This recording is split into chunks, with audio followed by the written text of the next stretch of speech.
Operação Prato, o maior segredo da ufologia brasileira. Um mistério que desafia a lógica.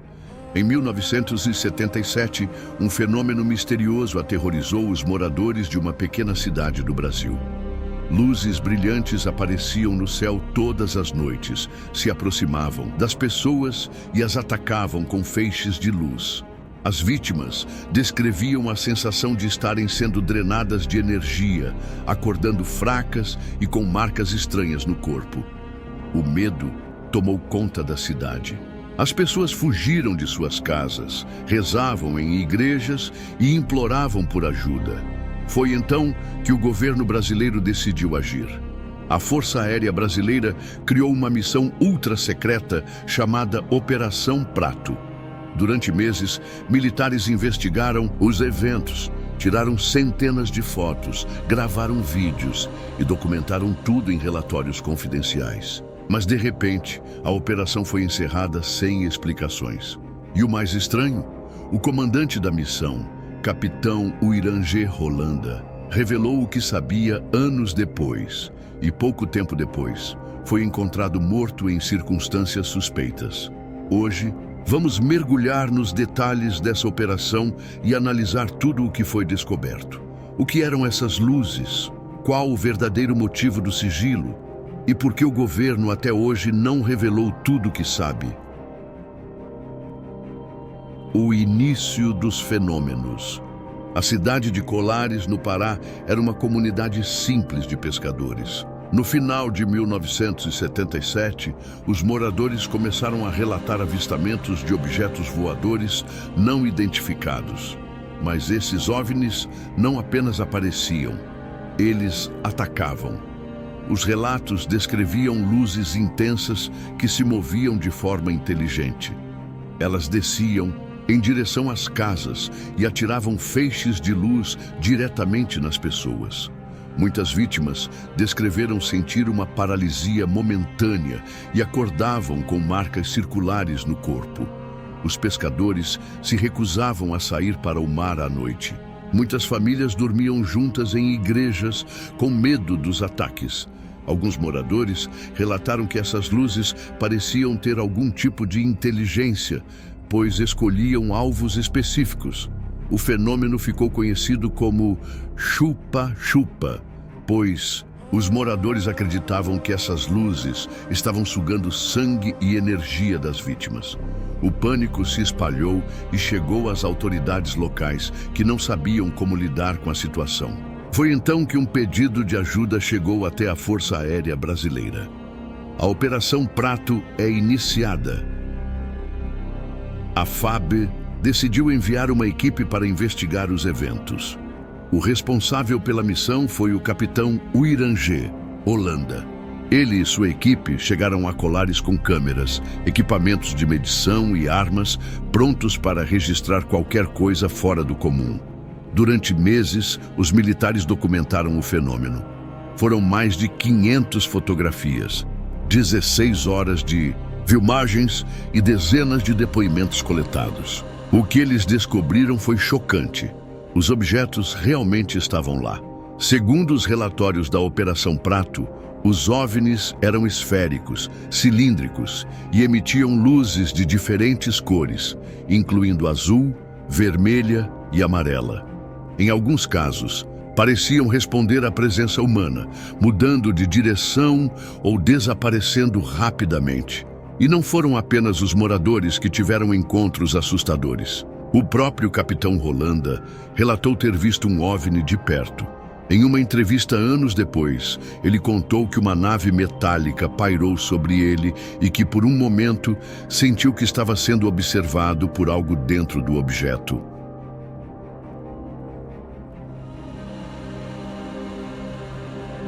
A Operação Prato registrou evidências impressionantes, mas de repente a missão foi encerrada.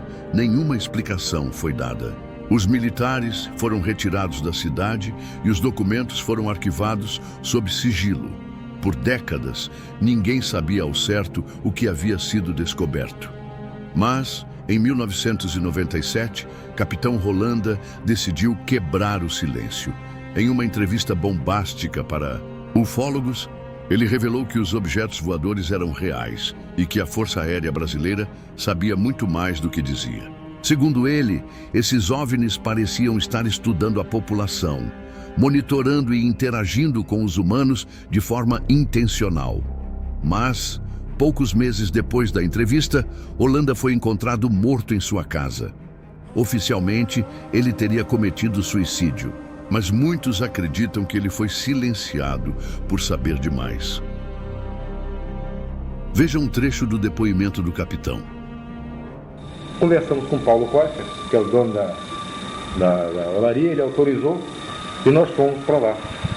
Quando nós chegamos, eram umas 7 horas da noite, mais ou menos, estava chovendo. Uma chuva, não era temporal, era uma chuva razoável. Os agentes foram para dentro de uma casa, que era a casa do zelador, lá do caseiro, lá dessa olaria, do vigia. Foram lá tomar café, uma bolachinha, uns troços lá qualquer. E eu não ia me preocupar com café, com coisa, eu era o chefe da equipe. Eu não podia estar me preocupando com café nem bate-papo. Eu estava lá olhando, fiquei olhando para ver se via alguma coisa, se alguma coisa acontecia. Realmente, quando eu estava do lado de fora, veio não vi uma forma, era uma coisa escura. Não deu para detectar a forma, se era discoide, se era olho de não dá. Estava chovendo. Mas você via a luz. Uma luz verde, forte, e uma luz vermelha. E esse troço fazia um barulho. Um barulho de ar condicionado, mas bem mais forte, parecia que fosse uma turbina, aquele barulho de turbina. Não era barulho de jato, era um barulho de uma coisa girando, uma coisa. Você dá para entender? Não é diferente. Não é barulho de jato. Era uma coisa como liquidificador, era mais forte do que ar condicionado. Esse troço passou em cima de onde nós estávamos, em cima de onde eu estava. Eu estava na porta da casa e estava chovendo. Eu estava olhando. Ele passou, livrou a árvore e saiu, mas estava muito baixo. Ora, avião não faria isso nunca. O piloto que fizer isso é morto, é defunto. É perigoso demais com um dia claro. Imagina com chuva e de noite. E ele fazia isso com segurança. Então ele passou e foi embora. Os caras vieram. Capitão, quer tomar um cafezinho? Pô, acabei de ver um treco aqui agora que apareceu muito estranho.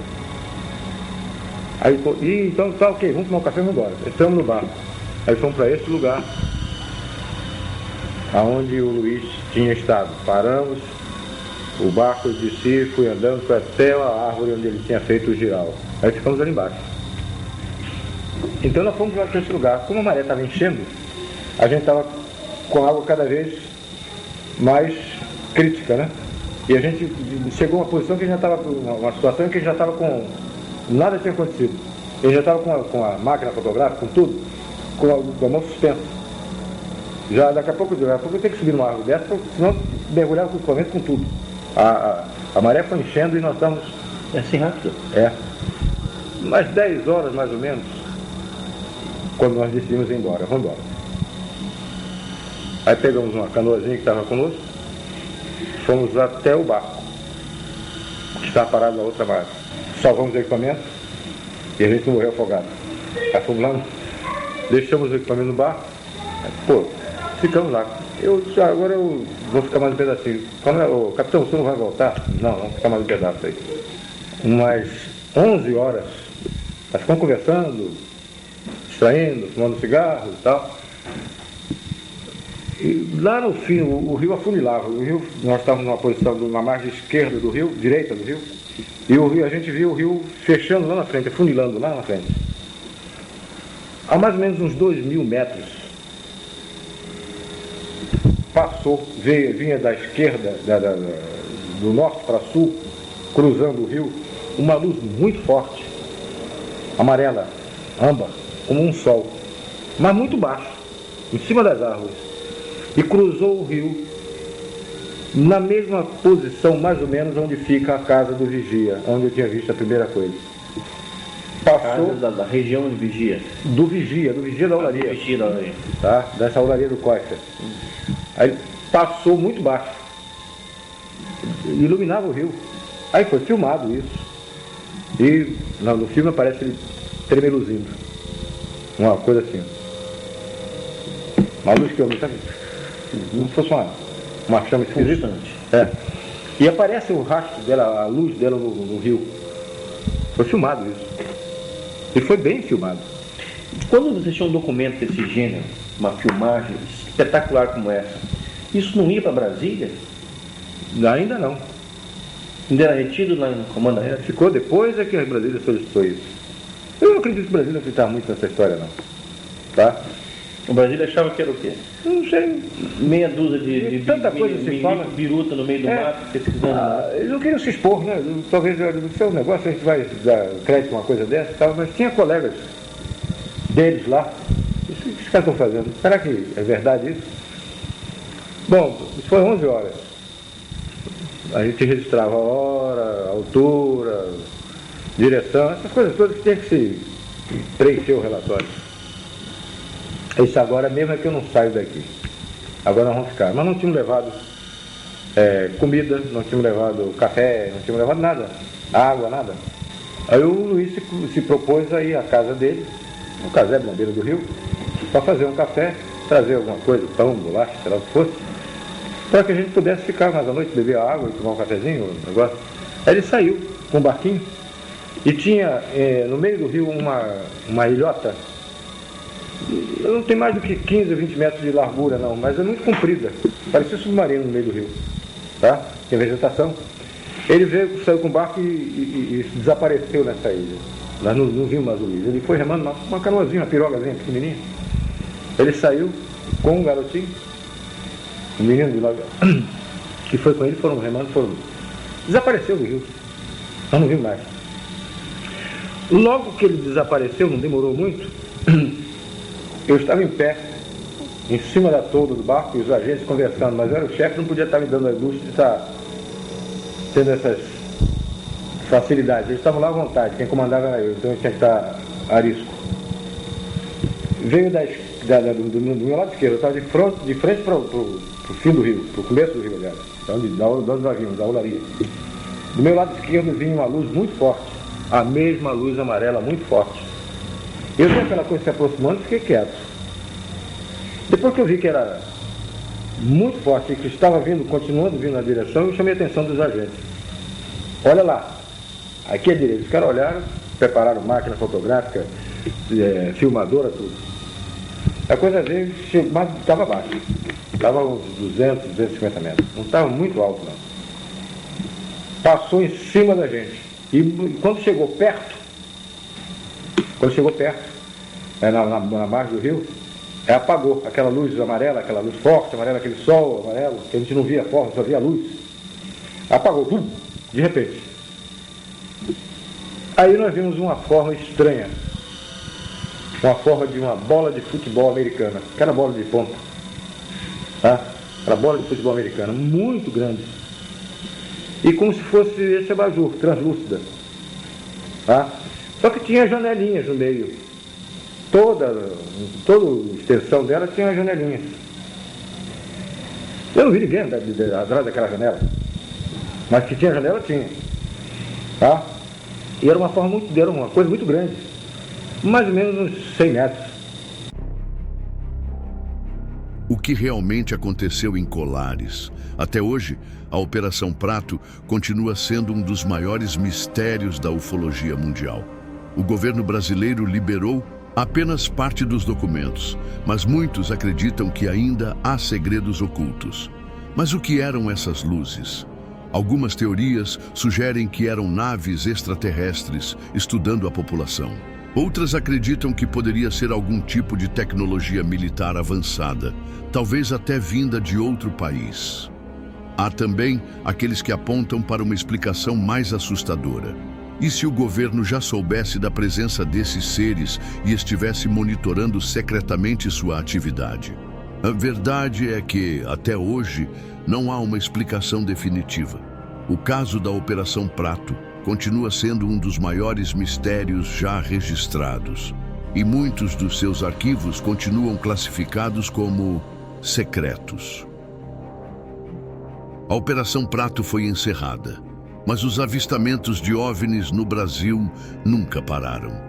Se o governo descobriu algo extraordinário em 1977, Por que ainda mantém segredos sobre esse caso? E você? O que acha que realmente aconteceu em Colares? Será que fomos visitados por algo de outro mundo? Ou há uma explicação mais terrena para esses eventos?